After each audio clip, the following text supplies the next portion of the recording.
নমস্কাৰ। এই মুহূৰ্তৰ অসমৰ প্ৰত্যেকগৰাকী জনতালৈ দিবলৈ ওলাইছোঁ ডাঙৰ খবৰ। আজি হৈছে 21 মে'। আজি অসমৰ লাখ লাখ দুখীয়াসকললৈ কেইখনমান চৰকাৰী আঁচনিলৈ দিবলৈ ওলাইছোঁ ডাঙৰ খবৰ।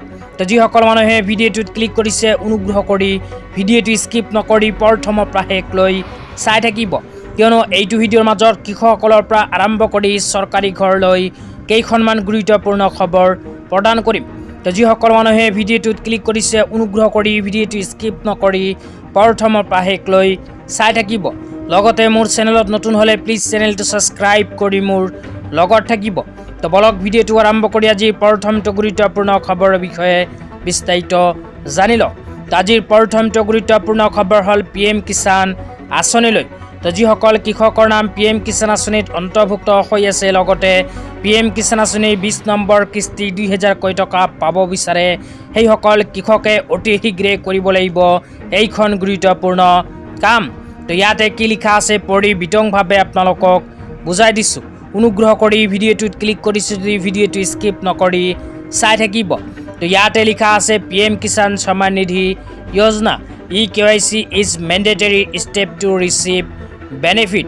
তো যিসকল কৃষকৰ নাম PM কিষাণ আঁচনিত অন্তৰ্ভুক্ত হৈ আছে, সেইসকল কৃষকে বাধ্যতামূলকভাৱে কৰিব লাগিব PM কিষাণ আঁচনিৰ EKYC।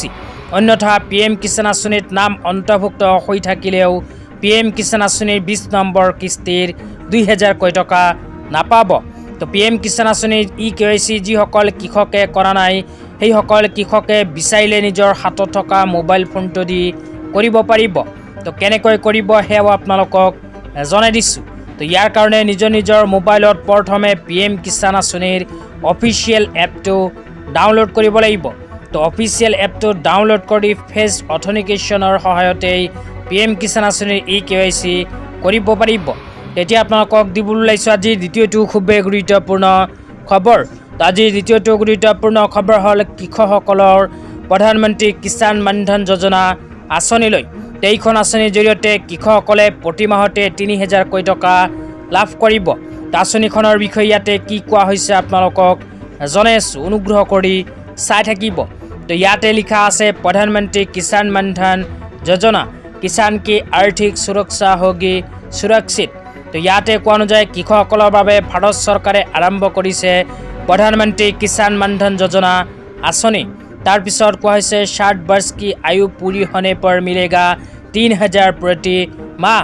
তো ইয়াতে কোৱা অনুযায়ী কৃষকসকলৰ বয়স যেতিয়া 60 বছৰ পূৰ্ণ হ'ব, 60 বছৰ পূৰ্ণ হোৱাৰ পিছত প্ৰতি মাহতে 3000 টকা প্ৰধানমন্ত্ৰী কিষাণ মানধন যোজনা আঁচনিৰ জৰিয়তে লাভ কৰিব। তাৰপিছত কোৱা হৈছে 18 से 40 वर्ष तक की किसान इस योजना के लिए प्राप्त। তো ইয়াতে কোৱা অনুযায়ী 18 পৰা আৰম্ভ কৰি 40 বছৰ বয়সৰ সকলো কৃষকে কৰিব পাৰিব প্ৰধানমন্ত্ৰী কিষাণ মানধন যোজনা আঁচনিত আবেদন। তাৰপিছত 3 নম্বৰত কোৱা হৈছে কিষাণ পতি পত্নী ইস যোজনা কা अलग अलग লাভ লেতে হুয়ে প্ৰাপ্ত। তো ইয়াতে কোৱা অনুযায়ী কৃষকসকলে স্বামী আৰু স্ত্ৰী দুয়োজনেই কৰিব পাৰিব এইখন আঁচনিত আবেদন। তো দুয়োজনে যদি এইখন আঁচনিত আবেদন কৰে তেন্তে প্ৰতি মাহতে 6000 টকা নিজৰ বেংক একাউণ্টত লাভ কৰিব। তো যিসকল কৃষকে এতিয়ালৈকে প্ৰধানমন্ত্ৰী কিষাণ মানধন যোজনা আঁচনিত আবেদন কৰা নাই, সেইসকল কৃষকে যদি আবেদন কৰিব বিচাৰে তেন্তে কেনেকৈ কৰিব সেয়াও আপোনালোকক জনাই দিছোঁ। তো ইয়াতে কোৱা অনুযায়ী কৃষকসকলে যদি প্ৰধানমন্ত্ৰী কিষাণ মানধন যোজনা আঁচনিত আবেদন কৰিব বিচাৰে তেন্তে নিজৰ অঞ্চলৰ CSC চেণ্টাৰত গৈ যোগাযোগ কৰিব লাগিব। তো আপোনালোকে নিজৰ অঞ্চলৰ CSC চেণ্টাৰৰ সহায়তে কৰিব পাৰিব প্ৰধানমন্ত্ৰী কিষাণ মানধন যোজনা আঁচনিত আবেদন। তো আবেদন কৰাৰ পিছত এইখন আঁচনিত আপোনাৰ বয়স অনুপাতে নিৰ্দিষ্ট পৰিমাণৰ ধন জমা থ'ব লাগিব। তো জমা থোৱাৰ পিছত আপোনাৰ বয়স যেতিয়া 60 বছৰ পূৰ্ণ হ'ব, 60 বছৰ পূৰ্ণ হোৱাৰ পিছত প্ৰতি মাহতে 3000 টকা আপোনাৰ বেংক একাউণ্টত লাভ কৰিব। তেতিয়া আপোনালোকক দিবলৈ ওলাইছোঁ আজিৰ তৃতীয়টো খুবেই গুৰুত্বপূৰ্ণ খবৰ। তো আজিৰ তৃতীয়টো গুৰুত্বপূৰ্ণ খবৰ হ'ল ৰঞ্জিত কুমাৰ দাস ডাঙৰীয়াই প্ৰদান কৰা চৰকাৰী ঘৰলৈ এখন বিশেষ আপডেট লৈ। তো ইয়াতে কি লিখা আছে পঢ়ি বিতংভাৱে আপোনালোকক জনাই দিছোঁ। তো ইয়াতে লিখা আছে 2025-26 বৰ্ষৰ বাবে নতুনকৈ 3,76,075টা প্ৰধানমন্ত্ৰী আৱাস যোজনা গ্ৰামীণৰ গৃহ আবণ্টনৰ বাবে মাননীয় প্ৰধানমন্ত্ৰী ডাঙৰীয়ালৈ জনালোঁ আন্তৰিক কৃতজ্ঞতা।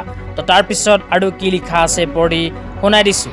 তাৰপিছত লিখা আছে, আজি গুৱাহাটীৰ পাঞ্জাবাৰী স্থিত শ্ৰীমন্ত শংকৰদেৱ কলাক্ষেত্ৰত ভাৰত চৰকাৰৰ মাননীয় কৃষি মন্ত্ৰী আৰু কল্যাণ গ্ৰামীণ বিকাশ মন্ত্ৰালয়ৰ মন্ত্ৰী শ্ৰীযুত শিৱৰাজ সিং চৌহান ডাঙৰীয়াই অসমৰ মাননীয় মুখ্যমন্ত্ৰী ডক্টৰ হিমন্ত বিশ্ব শৰ্মাৰ ডাঙৰীয়াৰ গৌৰৱময় উপস্থিতিত নৱনিৰ্মিত ৫৫,০০০টা প্ৰধানমন্ত্ৰী আৱাস যোজনা গ্ৰামীণৰ গৃহত প্ৰৱেশৰ আনুষ্ঠানিক শুভ আৰম্ভ কৰে। তো ইয়াৰ লগতে আৰু কোৱা হৈছে, মাননীয় কেন্দ্ৰীয় মন্ত্ৰী মহোদয়ে আজি পুনৰ অসমৰ বাবে নতুন ৩,৭৬,০৭৫টা প্ৰধানমন্ত্ৰী আৱাস যোজনা গ্ৰামীণৰ গৃহৰ অনুমোদন পত্ৰ মাননীয় মুখ্যমন্ত্ৰী ডাঙৰীয়াৰ হাতত অৰ্পণ কৰে। এই স্বাগতে মই পঞ্চায়ত আৰু গ্ৰাম উন্নয়ন বিভাগৰ মন্ত্ৰী হিচাপে মাননীয় প্ৰধানমন্ত্ৰী শ্ৰীযুত নৰেন্দ্ৰ মোদী ডাঙৰীয়া আৰু মাননীয় কেন্দ্ৰীয় মন্ত্ৰী ডাঙৰীয়াক আন্তৰিক ধন্যবাদ জ্ঞাপন কৰিছোঁ। তো ইয়াতে কোৱা অনুযায়ী যিসকল মানুহে এতিয়ালৈকে চৰকাৰী ঘৰৰ টকা পোৱা নাই, সেইসকল মানুহৰ বাবে আহি গ'ল ভাল খবৰ। কিয়নো ভাৰত চৰকাৰে নতুনকৈ অসম চৰকাৰক ৩,৭৬,০০০টা প্ৰধানমন্ত্ৰী আৱাস যোজনা চৰকাৰী ঘৰৰ আবণ্টন প্ৰদান কৰিছে।